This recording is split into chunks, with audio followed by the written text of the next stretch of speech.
Nilikuwa na miaka 16 wakati hii ilitokea, nikiwa naishi na wazazi wangu mjini Tabora. Maisha yangu yalikuwa ya kawaida tu, shule, marafiki, na jioni kucheza mpira mtaani. Sikuwa mtu wa kuamini sana mambo ya ushirikina. Zile hadithi za vijijini niliziona kama za kutisha watoto tu. Siku moja jioni, baba yangu aliniita. Alikuwa kimya kuliko kawaida, na hakuniangalia sana usoni alipokuwa akiniambia kwamba kesho yake nilitakiwa kusafiri kwenda Igalula, kwenye kijiji kinachoitwa Mtendawema, kumpelekea shangazi yangu dawa na mahitaji. Alisema shangazi anaumwa sana. Kitu kilichonishtua kidogo ni mama yangu. Hakusema kitu. Alikuwa amekaa pale kimya, lakini hakunitazama hata mara moja. Nilijaribu kuuliza maswali, lakini baba alikata mazungumzo. Ni safari ya kawaida tu Samueli, alisema. Asubuhi yake nilipanda basi. Nilifika Igalula jioni, kama saa 11:30. Stendi ilikuwa na pilikapilika za kawaida, lakini watu walionekana kama wanaharakisha kuondoka. Nilielekea sehemu zilipopaki bodaboda. Nilipoanza kuulizia usafiri wa kwenda Mtendawema, kila dereva alikataa. Wa kwanza hakuniambia sababu. Wa pili aliniuliza kama nina uhakika na pale ninapoenda. Halafu akatikisa kichwa na kuondoka. Wa tatu hata hakunijibu vizuri. Alionekana kama ameingiwa na hofu. Ndipo nikamwona kijana mmoja pembeni, juu ya bodaboda yake. Alijitambulisha kama Tizo. Alinikubalia kunipeleka, lakini akaniambia wazi, nitakuacha mpakani, karibu na mti mkubwa wa mvule. Kuanzia hapo, utaenda mwenyewe. Kwa sababu jua lilikuwa linazama, sikubisha. Tukaanza safari. Kadri tulivyokuwa tunaondoka mjini, ndivyo barabara zilivyokuwa nyembamba na kimya kikazidi kuwa kizito. Hakukuwa na nyumba tena wala watu. Ni miti tu, upepo, na ile hisia ya kama kuna kitu kinatufuatilia. Baadaye kidogo, tulifika sehemu ambapo tulilazimika kupunguza mwendo.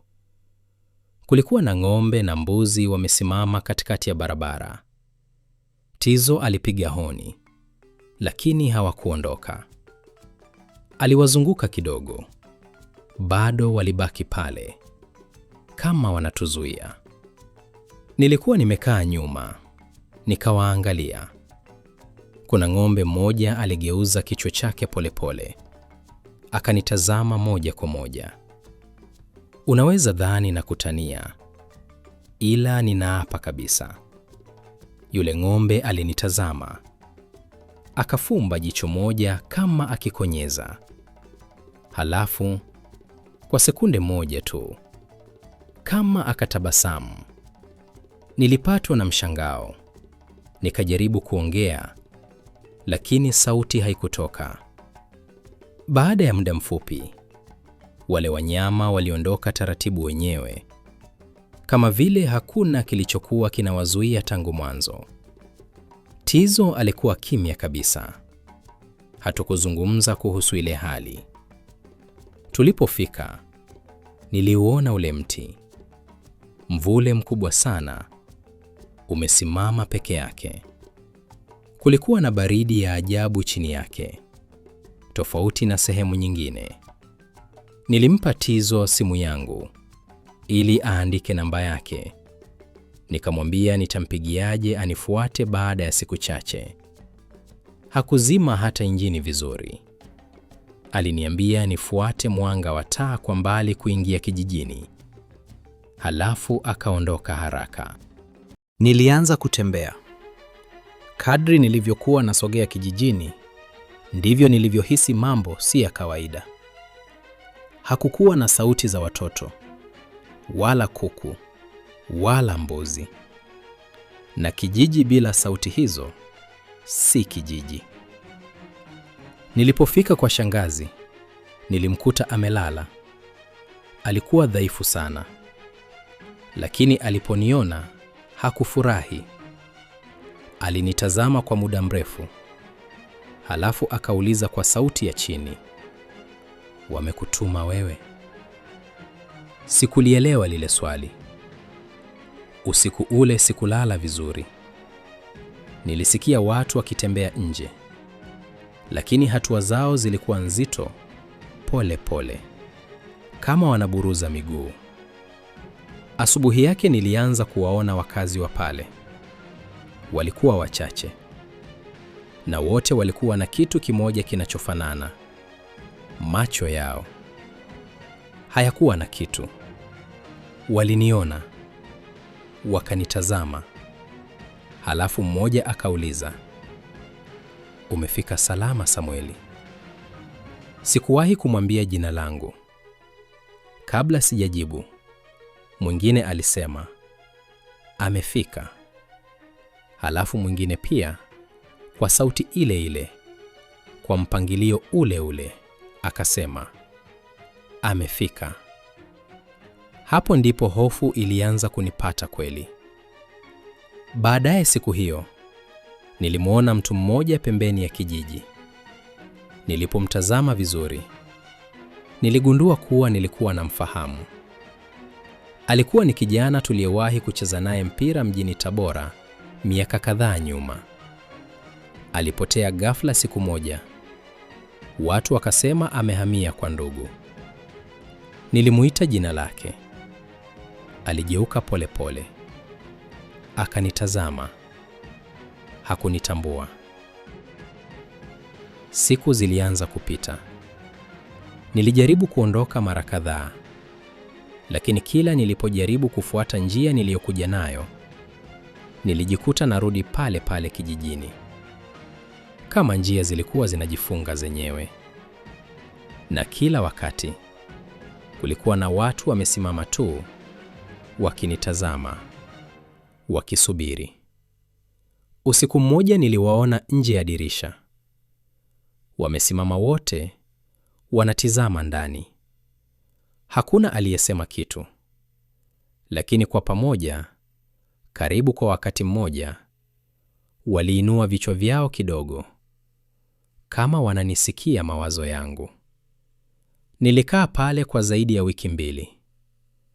Usiku mmoja, nilihisi kitu kinanivuta nitokee nje. Nilitoka. Nikaanza kukimbia. Wale watu walianza kunifuata. Lakini safari hii sikusimama. Nilikimbia mpaka nilipofika kwenye ule mvule. Nilipofikia, nikavuka. Tizo alikuwa pale na pikipiki yake. Nilipanda, tukatoka kwa kasi. Na cha ajabu, wale watu walibaki upande ule mwingine. Hakuna hata mmoja wao aliyevuka ule mti kutufuata. Tulipofika Igalula stendi, ndipo Tizo alinieleza kila kitu. Alisema kijiji cha Mtendawema kinajulikana kwa mambo ya ushirikina uliokithiri. Wageni wanaoenda pale huwa hawarudi. Inasadikika wanageuzwa kuwa misukule, wakitumikishwa bila hiari yao. Aliniambia kwamba baada ya kunipeleka pale, alianza kujilaumu. Aliwatafuta wazee wa kijiji kingine wanaojua mila na desturi, akawaomba msaada. Wakamwambia kunitoa pale kunahitaji tambiko, mbuzi 3 madume. Tizo hakuwa na pesa ya kununua hao mbuzi. Ndipo akakumbuka namba ambayo aliiona kwenye simu yangu, chini ya jina mama siku ile alipokuwa anaweka namba yake. Alipopiga ile namba, wazazi wangu walipokea. Akawaelezea kila kitu. Walimtumie pesa haraka sana, bila kuuliza maswali. Hilo ndilo lililomfanya aanze kufikiria. Huenda hawakushangaa kwa sababu walijua kuwa walinituma pasipo pazuri. Usiku ule ule, Wazee wa mila walifanya tambiko chini ya ule mvule. Wakamwambia Tizo anisubiri pale kwa masaa 24. Na huo ndio ulikuwa usiku niliokimbia kutoka kijijini Mtendawema. Alipomaliza kunisimulia, nilibaki kimya. Sikujua nifikirie nini. Lakini hofu ya Tizo ilinipa mimi pia maswali. Kwa nini wazazi wangu walituma pesa kwa mtu asiyemfahamu? Kuna walichokuwa wanaficha? Nilikata tiketi ya basi la kurudi Tabora mjini. Kabla sijaingia kwenye basi, Tizo aliniangalia huku sura yake ikiwa na wasiwasi. Akanishika bega, halafu akasema, Samueli, ukifika nyumbani, usiamini kila kitu utakachoambiwa. Tumia akili yako mwenyewe kuwaza na kuchanganua utakayoyasikia. Nilicheka kidogo, lakini yeye hakutabasamu. Aligeuka, akaondoka. Na nilipomtazama akiondoka, sikujua kwamba safari ya kweli ilikuwa ndio inaanza. Nilifika nyumbani, mlango ulikuwa wazi. Kawaida, mama alikuwa mtu wa kunikimbilia akiniona baada ya safari. Lakini siku hiyo ilikuwa tofauti. Nilipoingia sebuleni, nilimkuta mama amekaa kwenye kiti. Aliponiangalia, uso wake ulipauka. Mikono yake ikaanza kutetemeka, na kikombe cha chai alichokuwa ameshika kikaanguka chini na kuvunjika. Alionekana kama mtu aliyekuwa ameona mzimu. Samueli, aliongea kwa shida, kama mtu asiyeamini macho yake. Sekunde chache baadaye baba aliingia kutoka chumbani. Naye pia akasimama ghafla. Uso wake ukabadilika. Haukuwa na furaha wala mshangao wa kawaida. Ilikuwa hofu. Hofu halisi.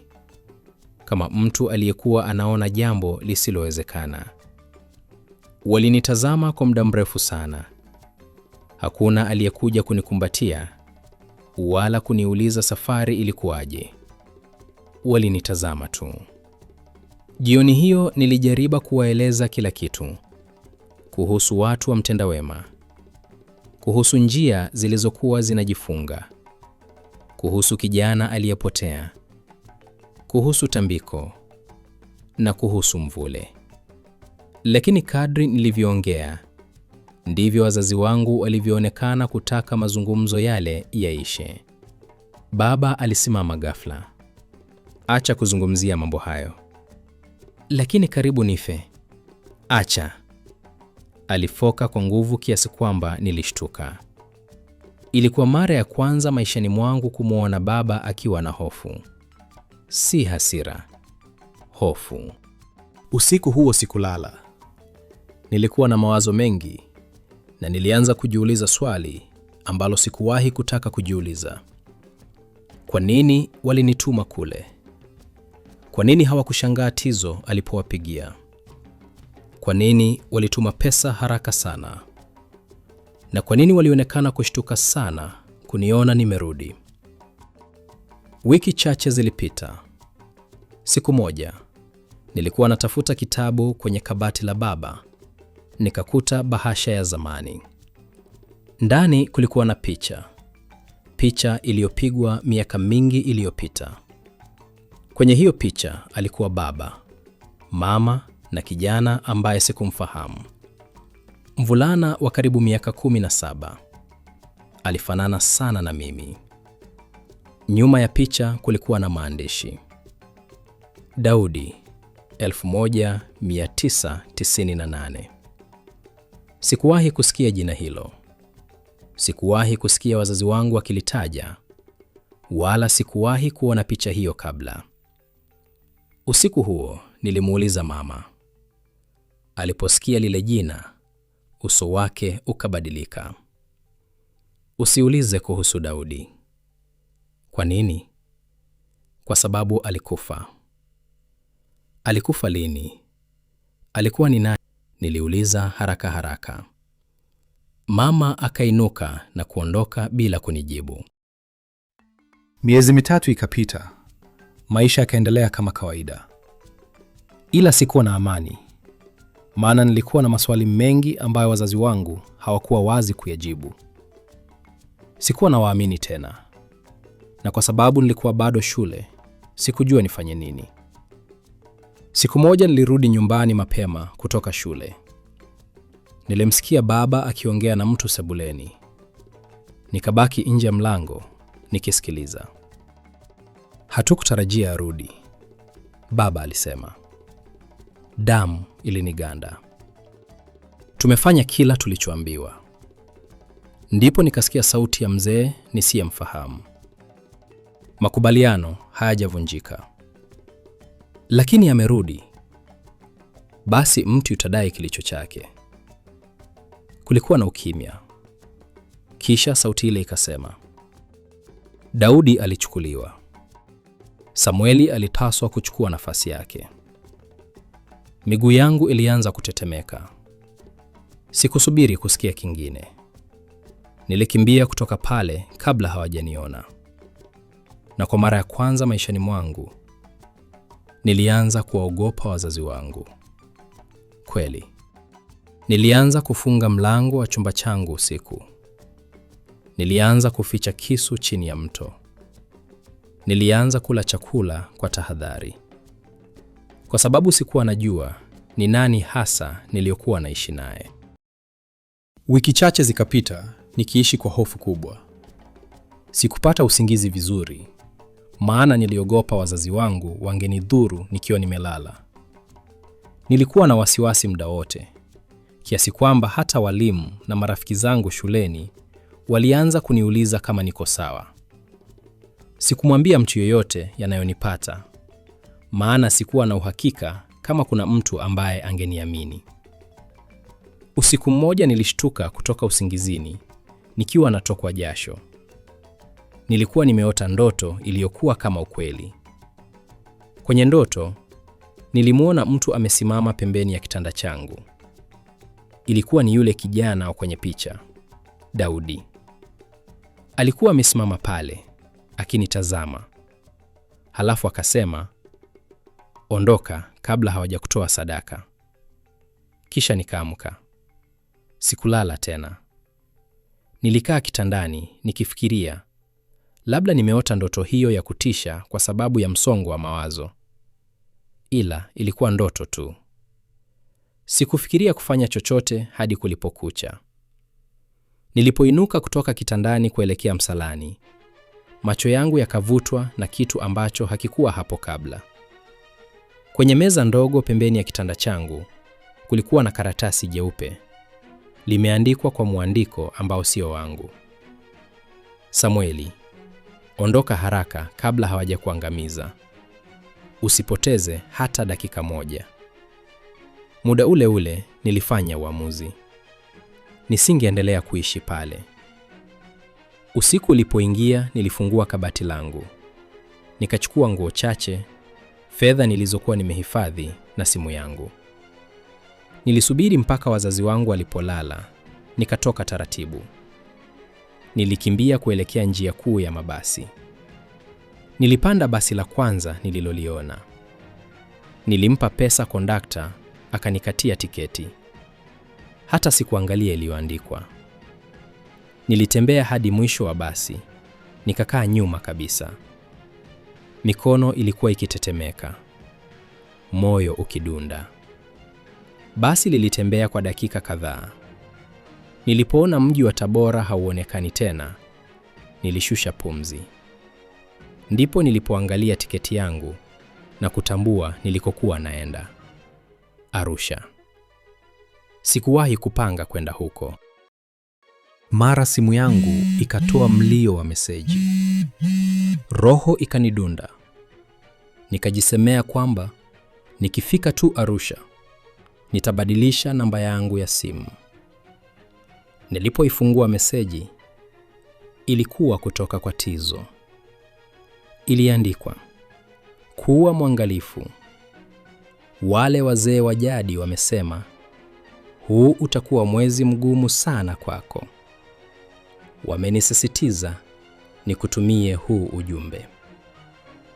Nilihisi kama vile nimememeza nyongo au juisi ya ndimu.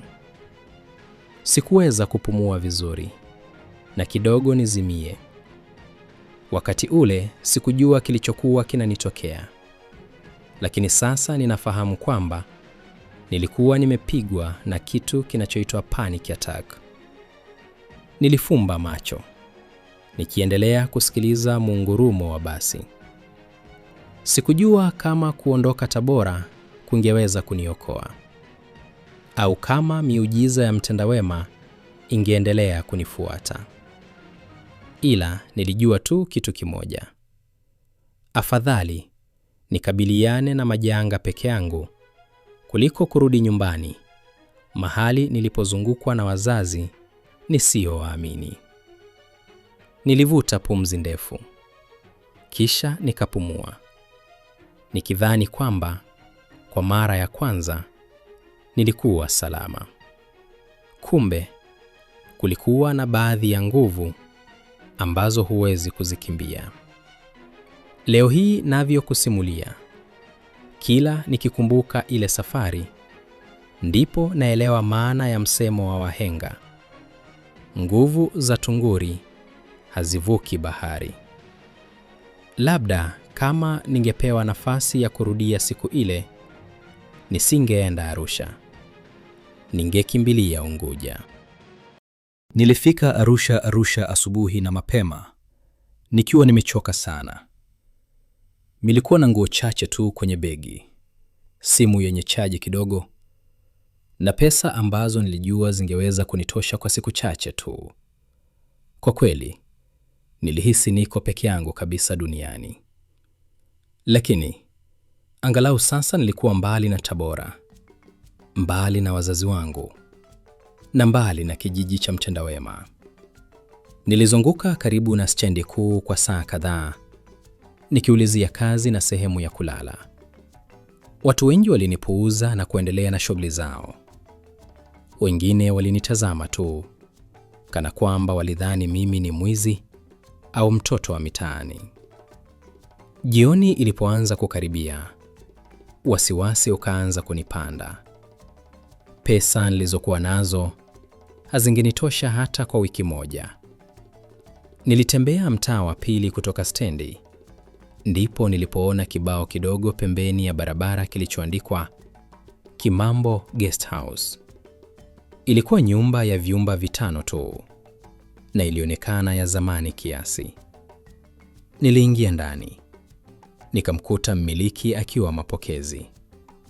Alikuwa mzee mwenye uso mkavu na ndevu za mvi, aliyejitambulisha kwangu kama Mzee Kimambo. Nilimweleza hali yangu yote, kwamba nimetoka mbali, sina ndugu Arusha, natafuta kazi, na kwamba siwezi kumudu gharama kamili ya chumba.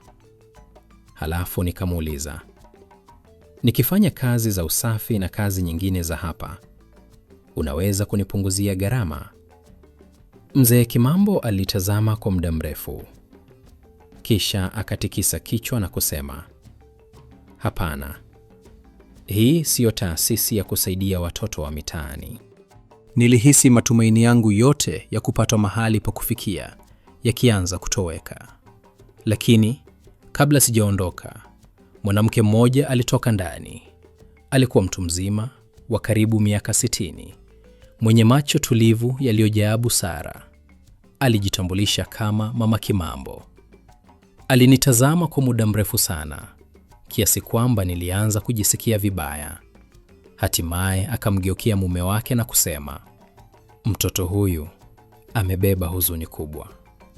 Kisha akageuka na kuanza kuongea na mume wake kwa lugha nyingine. Walibishana kwa sauti ya chini kwa dakika kadhaa, mpaka hatimaye Mzee Kimambo akakubali kwa shingo upande. Nitakupunguzia mpaka 15% ya gharama. Asante sana mzee, nilijibu kwa furaha. Akaandika kwenye karatasi orodha ya kazi nilizopaswa kufanya: kufagia ua, kusafisha korido, kujaza matenki ya maji, kumwagilia bustani, kukusanya taka na kusafisha eneo la nyuma ya uzio. Kisha akanikabidhi ile karatasi na kusema, utafanya kazi hizi kila siku kabla ya saa 2 asubuhi bila kukosa. Nikakubali mara moja. Kwa wiki kadhaa maisha yalianza kutulia. Kwa mara ya kwanza tangu nilipoondoka Mtendawema, nilianza kuhisi labda kweli ningeweza kuanza maisha ya kawaida. Kila asubuhi nilifanya kazi zangu. Mama Kimambo aliniletea chai na polepole akaanza kunichukulia kama mtoto wake. Mzee Kimambo bado alikuwa mkali, lakini niliona kwamba alianza kuniheshimu kwa sababu ya bidii yangu ya kazi. Mchana nilizunguka kutafuta kazi, duka baada ya duka, mgahawa baada ya mgahawa. Siku zikageuka kuwa wiki, na wiki zikakaribia kuwa mwezi.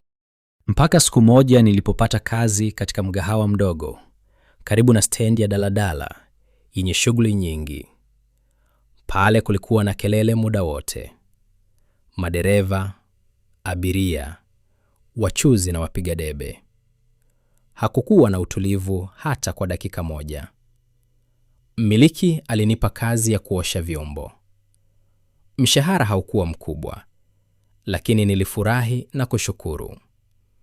Kwa miezi 2 iliyofuata, maisha yalionekana kuanza kuimarika.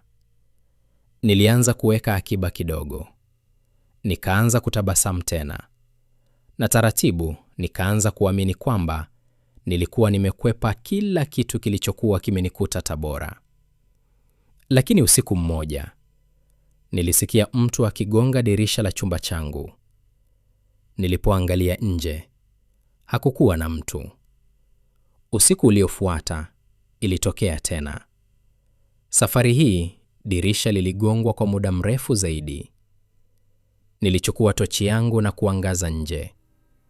Ndipo nikamwona mtu akitembea kuelekea barabarani. Mwendo wake ulikuwa wa ajabu. Alikuwa kama anaburuza miguu, kama wale watu wa Mtendawema. Wiki moja baadaye, jambo lingine likatokea. Nilikuwa kazini mgahawani. Nimeinamisha kichwa kwenye sinki nikiosha sahani. Mvuke wa maji moto ulikuwa umejaa kila mahali. Nilipoinua macho, nikamwona. Kwa sekunde moja tu. Kwenye kioo cha dirisha lililokuwa mbele ya sinki la kuoshea vyombo, alisimama mtu nyuma yangu. Alikuwa yule kijana, jirani yangu aliyepotea kule Mtendawema. Uso ule ule, macho yale yale, matupu. Niligeuka haraka. Hakukuwa na mtu yeyote nyuma yangu. Lakini usiku huo, nilipopata usingizi, nilimwona tena. Safari hii alikuwa karibu sana. Akaniambia maneno ambayo mpaka leo sijawahi kuyasahau. Tulidhani umevuka mpaka. Nikamuuliza, nani? Akatabasamu. Nilishtuka kutoka usingizini, mwili wangu wote ukiwa umeloa jasho. Asubuhi iliyofuata, Mama Kimambo aliniita. Alionekana mwenye wasiwasi. Samweli, kuna mtu amekuwa akija hapa usiku. Mwili wangu ukasisimka. Mtu gani? Niliuliza. Alitikisa kichwa. Sijui. Huwa anasimama nje ya dirisha lako kila siku. Alikaa kimya kwa muda, kisha akaendelea. Nimeishi miaka 60 duniani. Nimeona watu wengi, lakini sijawahi kuona mtu ambaye hasogei hata mara moja. Anasimama tu kama sanamu kwa masaa 3, halafu anaondoka. Ganzi ilipita mwilini mwangu. Kabla sijasema chochote, akaongeza, na kuna jambo lingine. Siku 2 zilizopita nilimkaribia. Alipogeuka, macho yake hayakuwa ya binadamu. Hapo ndipo nilipotambua ukweli mmoja wa kutisha. Nilikuwa nimekimbia Tabora. Nilikuwa nimekimbia wazazi wangu. Nilikuwa nimekimbia mtendawema. Lakini sikuwa nimekimbia kile kilichokuwa kinanitafuta.